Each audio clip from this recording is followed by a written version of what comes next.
Alors, une vidéo un petit peu différente. Quelqu'un m'a envoyé le lien pour cet article avec le titre « Arrêtez de compter les calories ». Avec un titre comme ça, j'étais obligé d'aller vérifier. J'ai lu les deux premiers paragraphes et oh mon Dieu, d'où pourquoi je fais cette vidéo. Donc ensemble, on va aller lire cet article et on va voir de quoi ça parle et peut-être apprendre pourquoi il faut arrêter de compter les calories. Donc, on commence avec le début de l'article. Savez-vous qu'on peut grossir en ne mangeant que 1000 calories par jour? Oui, si tu as moins de 12 ans ou si tu pèses que 20 kilos. Sinon, je te défie de me trouver un adulte qui grossit en mangeant que 1000 calories.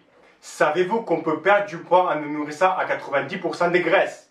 Oui, bravo, tu as raison. On peut très bien perdre du poids en mangeant à 90% de graisse. D'où pourquoi c'est le nombre de calories qui compte.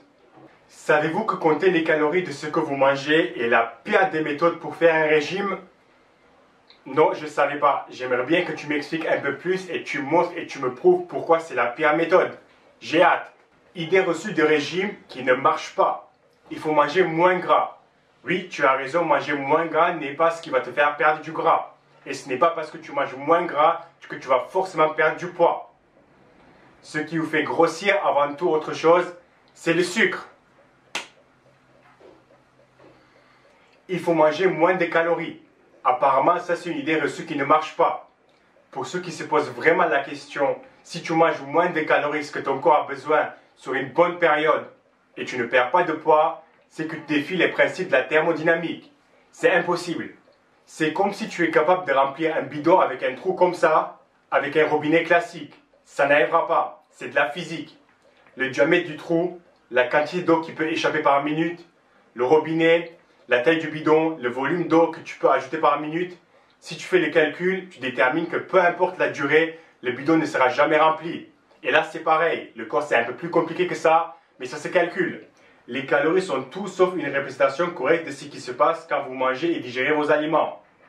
Faire un régime en comptant les calories est à peu près aussi fiable que la contraception par abstinence 3 jours par mois.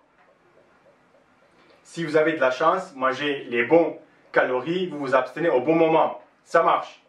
Si vous visez juste un poil à côté, vous gagnez le gros lot. Faire un régime sans prendre les calories en compte ou savoir ce qui se passe au niveau calories, c'est comme conduire une voiture sans tableau de bord. C'est faisable, tu peux t'en sortir, mais c'est quand même vachement plus facile et pratique quand tu as toutes les infos devant toi. Puis à part contrôler ces calories, il n'y a aucune autre vraie preuve scientifique qui montre que n'importe quel régime de perte de poids est efficace. Si tu suis un autre régime qui fonctionne sur toi, c'est que sans te rendre compte, ce régime te met en déficit calorique. On continue avec l'article.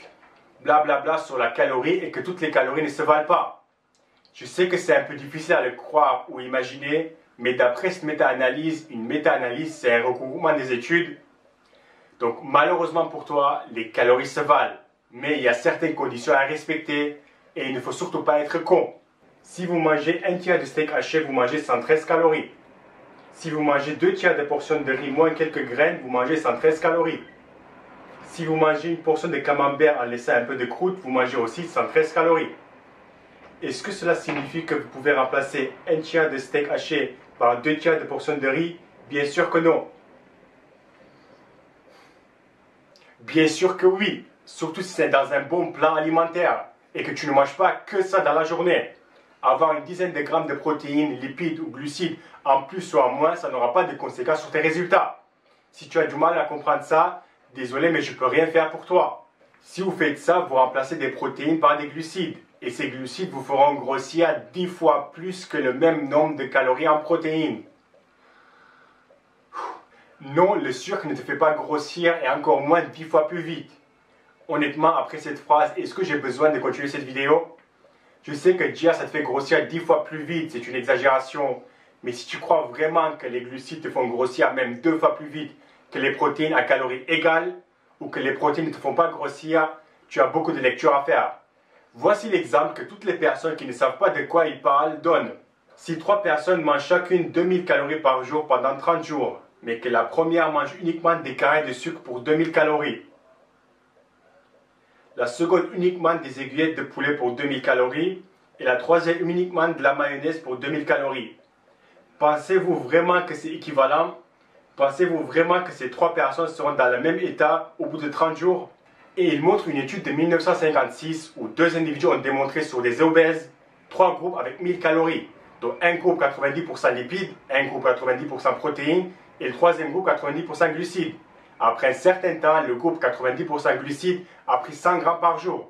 Et les autres groupes ont perdu 3 à 400 grammes par jour. Très intéressant. C'est qu'il a juste oublié de préciser dans cette étude, qui date de 1956, et je suis allé la lire, c'est qu'avant de faire ce test, ils ont aussi fait, et je traduis, 3 groupes, même macronutriments, mais soit 2000 calories, soit 1500 calories, soit 1000 calories, pendant 7 à 9 jours. Et ils ont remarqué que plus le déficit était important, plus ils perdaient. Et ah oui, ils étaient libres de manger les aliments qu'ils voulaient.